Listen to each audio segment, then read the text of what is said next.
Seguimos con más Info 4 y ya estamos en esta sección de salud puntualmente y vamos a hablar ya con el doctor Cristian Quirós. Él es reumatólogo y nos va a contar acerca, en principio, de una charla que se va a estar realizando que tiene que ver con el lupus y la calidad de vida. Así que ya lo recibimos. ¿Qué tal? Buen día, ¿cómo estás, Cristian? Hola, ¿qué tal? Buen día, ¿cómo te va? Bueno, Todo gracias. muy bien. Bueno, contanos acerca de esta charla, cómo surge la idea, dónde va a ser, a quién está destinado.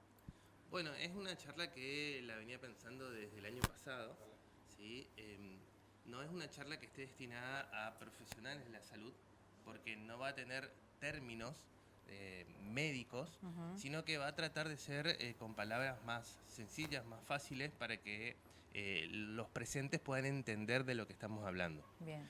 Porque está destinada a pacientes en sí y a la comunidad en general, a toda persona que le interese saber sobre la enfermedad. Bien. Creemos que lo mejor en el día de hoy con todas estas enfermedades es conocer la enfermedad y que el paciente sepa para poder llegar al especialista que corresponda en diferentes especialidades y que se pueda hacer el diagnóstico lo antes posible, un diagnóstico correcto y lo más precoz, porque eso cambia un poco, digamos, el pronóstico de la enfermedad. Claro, y en este tipo de enfermedades justamente cuesta un poco llegar a estos diagnósticos. Cuesta un poco porque puntualmente el lupus es una enfermedad que tiene variados signos y síntomas y a veces el paciente puede estar meses con signos y síntomas que no lo molestan tanto o que no le da tanta importancia y en realidad la enfermedad ya se está haciendo ver. Bien. Eh, Te puedo comentar que el lupus es una enfermedad que tiene variantes en su presentación y en el curso de la enfermedad. Hay personas que si no te cuentan que tienen lupus, vos no sabés, no te enterás, digamos, están conversando con vos, están conviviendo con vos Claro. y tienen muy pocas cosas ya diagnosticada la enfermedad y si no te cuentan no te enterás. Y hay pacientes que tienen lupus y están en terapia intensiva, hay pacientes que están con insuficiencia renal haciendo diálisis, hay pacientes que han tenido afectaciones importantes por la enfermedad. Entonces, esa variante en agresividad hace que haya gente que pueda estar con la enfermedad durante un tiempo sin saber que la tiene. Bien. Porque es más fácil saber el que parece que está más enfermo, digamos. Y bueno, esta charla también se va a desarrollar con diferentes profesionales. Es Sí, fundamental este trabajo sí, en sí, sí. conjunto. Estos pacientes en realidad los maneja el reumatólogo, pero tratamos de que sea en conjunto porque puntualmente el lupus afecta a diferentes órganos o sistemas. Y un paciente con lupus, como te decía, puede tener una afectación renal, entonces el nefrólogo interviene en la evaluación del paciente. Los pacientes pueden tener anemias, glóbulos blancos bajos, plaquetas bajas, trastornos de la coagulación, entonces le podemos pedir al hematólogo que también opine, y así diferentes, digamos, afectaciones, entonces lo hacemos integral. Lo vamos a hacer con el servicio de clínica médica y con nefrología del Sanatorio Yot, a cargo del doctor Marcelo y Carlos Ferreira.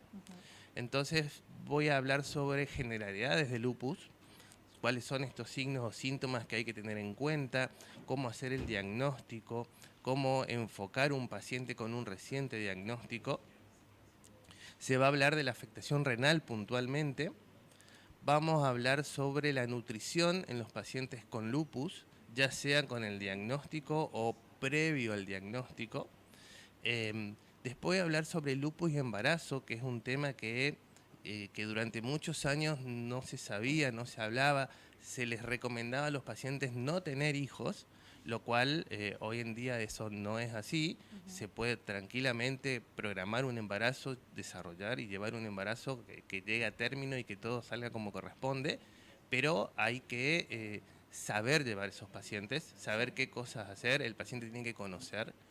Y por último, creo que para mí es la charla más importante, que es los aspectos psicológicos al momento del diagnóstico, durante el curso de la enfermedad y en cuanto a las relaciones que estos pacientes tienen con sus familiares, con sus compañeros de trabajo o en la sociedad.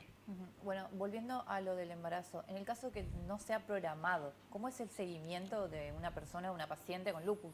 Bueno, mira, yo ayer estaba repasando las charlas que ya están preparadas, ¿viste? Y, y estaba mirando una estadística que hablaba sobre el embarazo en los pacientes con lupus. Aproximadamente el 50% desarrolla un embarazo normal, ¿sí? Estaba hablando de más o menos un 10%, 15% de partos prematuros, y el resto era todo aborto, ¿sí? Entonces, los pacientes con lupus necesitan llevar un control durante el embarazo, porque los cambios hormonales son uno de los desencadenantes de brotes de la enfermedad. Entonces, probablemente el lupus se desarrolle o se brote durante el embarazo y haya complicaciones que hagan perder el embarazo muchas veces, digamos. Entonces, sí o sí hay que llevarlos, hay que ver qué medicación usa, hay que ver en qué estadio de la enfermedad está al ingresar al embarazo, cómo va desarrollándose, controlar el bebé, saber que un paciente con lupus puede generar complicaciones en el bebé según los anticuerpos que tenga. Los bebés pueden nacer con un lupus neonatal, ¿sí? Así que el embarazo es todo un tema, digamos. Bueno, justamente van a tratar en esta charla. Sí, sí, sí, sí. Y otra de las cuestiones también que nombrabas es acerca de la psicología y lo importante también que es para una persona cuando tiene este diagnóstico. Sí, fíjate, yo que voy a tratar de hacer en la charla, como te decía, el lupus afecta a diferentes órganos y sistemas. Dentro de ellos, el sistema nervioso, ya sea el sistema nervioso central y el periférico. Y eso a veces se manifiesta a través de mucho dolor de cabeza, pacientes que tienen lagunas mentales, pacientes que tienen ACV isquémicos, ¿sí? En edades que no correspondería a la causa habitual del ACV, alteraciones del humor, alteraciones del sueño, todo eso puede llegar a ser afectaciones neuropsiquiátricas del lupus. En este caso yo quiero hacer la diferencia con aspectos psicológicos que recibe el paciente, que tiene el paciente cuando recibe el diagnóstico, ¿sí? Que son cambios en el humor, ansiedad, depresión, angustia, falta de acompañamiento, a veces en su entorno, dudas sobre la enfermedad, no sabe qué le va a pasar. Todo eso obviamente, como te decía, afecta las relaciones familiares cercanas de pareja, madre, hijo, padre, hija, en el trabajo, en la sociedad a veces se ven como diferenciados del resto porque no pueden hacer lo que el resto de las personas hacen. Entonces la idea es enfocar desde ese punto de vista y eso a veces está muy relacionado también a la fibromialgia, que es una enfermedad que desarrollan muchas personas que sufren estrés diario crónico de cualquier tipo.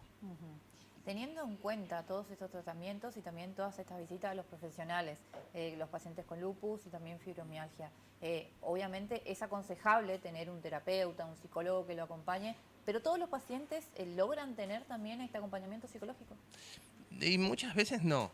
¿Sí? La idea siempre es trabajar de manera asociada con un psicólogo, un terapeuta, ¿sí? Que debe ser alguien que le interese el tema de la fibromialgia, ¿sí? Hay diferentes aspectos a tocar, digamos, porque la fibromialgia es una enfermedad psicosomática donde si buscamos, tiene que haber algo que al paciente le altere su psiquis en el día a día, que no le haga sentirse cómodo en el día a día, y eso es acumulativo, y eso es lo que genera tarde o temprano la manifestación principal del dolor. Si uno, y el paciente con dolor se vuelve sedentario, no hace actividad física, está todo el día dolorido, entonces pierde masa muscular. Entonces el enfoque de todo esto tiene que ver con el reumatólogo como principal, digamos, eje en esta situación. El terapeuta para tratar eso que el reumatólogo no puede tratar, porque que yo encuentre que un paciente tiene su causa de fibromialgia en un luto, en un problema familiar, en situaciones económicas, en situaciones laborales, yo como reumatólogo no puedo cambiar eso. Claro. No le puedo aconsejar, le aconsejaría de persona, de amigo, de reumatólogo. Para eso está el terapeuta. Y es fundamental también que este paciente, una vez que conozca el diagnóstico y enfoque su tratamiento, inicie actividad física, que tenga actividades recreativas y que conozca, digamos, que puede salir un poquito de eso que lo preocupa todo el día y que todo el día lo tiene angustiado, para poder mejorar su psiquis, digamos. Otra de las cuestiones también que se habla mucho es acerca del frío. A veces es un mito, contanos acerca de eso, cómo afecta también a estas enfermedades. Bueno, puntualmente al lupus y a la fibromialgia, en sí, digamos, a la enfermedad no le cambian nada. Quiere decir que yo no voy a encontrar un laboratorio o no voy a encontrar alguna situación diferente cuando hace frío que cuando hace calor. Después, sí, a todas las personas el frío nos tiene más rígidos, más tumefactos, no hacemos actividad física, Claro, nos más volvemos quietos. sedentarios. Entonces, generalmente se nota como más dolor, ¿sí? Tengamos en cuenta que los pacientes con fibromialgia, dentro de las características, tienen alteración en la percepción del dolor. Tienen situaciones que le generan dolor que por ahí a otra persona no le generan dolor. Y dentro de eso está el frío. ¿Sí? El frío hace como que tengas más dolor sobre el dolor que ya tiene ese paciente. Pero en sí el frío no va a hacer que cambie, porque cuando hace calor también tienen dolor. Claro. Pero bueno, tiene que ver con eso, con cómo nos sentimos todos cuando hace un poco más de frío. Claro, con esto que decís, que cómo nos sentimos todos con el frío, ¿puede generar también algún tipo de dolor el frío? Por ejemplo, un dolor de cuello, de estar tan quietos. Sí, claro, sí. A ver, a veces intento explicar por lo más sencillo. Cuando hace frío, un fin de semana que hace frío, yo te invito a que, si tenés libre, te quedes acostada mirando tele. Viernes, sábado y domingo. Fíjate cómo te levantás el lunes. Claro. Y no estás enferma de nada. Entonces, el hecho de que haga frío, de que no nos movamos, de que estemos en una misma posición, de que no hagamos actividad física ese fin de semana porque hace frío, seguramente va a hacer que el lunes tengas dolor de cuerpo, de cuello, te sientas como menos activa. Tiene que ver con eso. Claro. Si a eso le sumas que un paciente tiene alteración en la percepción del dolor por tener fibromialgia, o eventualmente un paciente tiene rigidez por la enfermedad reumatológica que tiene, sí le afecta.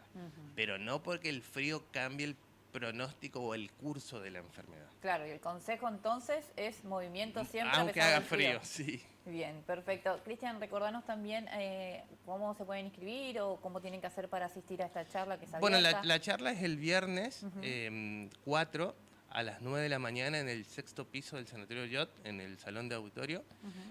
Hay un link en el perfil de Instagram del Yot donde se pueden inscribir. Los cupos son limitados por el espacio puntualmente, claro. ¿Sí?